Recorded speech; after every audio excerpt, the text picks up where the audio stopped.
Why was the night of the Passover so important? Great question. First, after many warnings, one final night arrived that would change everything for Egypt and for God's people.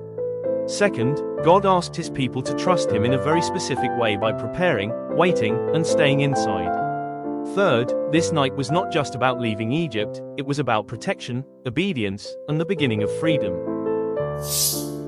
So, what does that actually mean? 1. Freedom often begins with trust before understanding.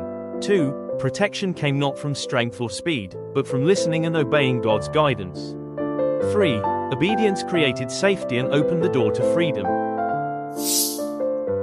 Does the brain really change from small steps? Yes. Step 1. Clear instructions help calm the amygdala, the brain's fear center. Step 2. Feeling protected allows the prefrontal cortex to guide thinking and decision-making.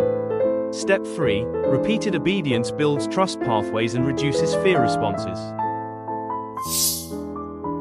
How does this show up in real life? Number 1. This shows up when you are asked to follow rules you do not fully understand.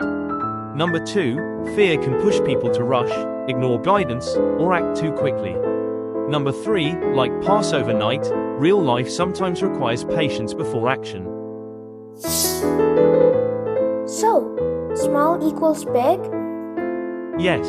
First, one night of obedience protected many future steps. Second, that night became a memory passed down through generations. Third, small faithful actions repeated over time lead to lasting freedom. So, how do I start?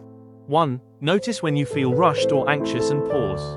2. Name the feeling you feel, impatient, unsure, or afraid. 3. Follow one good instruction today even if it feels small.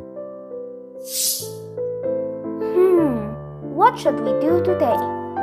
Today's challenge is simple, but powerful. Step 1. Choose one moment to trust guidance without arguing. Step 2. Notice how your body and mind feel when you slow down and listen. Step 3. Comment one word that describes what trust means to you today and share this with a family member or friend to grow wisdom together. Remember, Passover was a night of protection, not panic. Freedom began with trusting in place before moving forward. God still guides and protects step by step. See you in the next episode.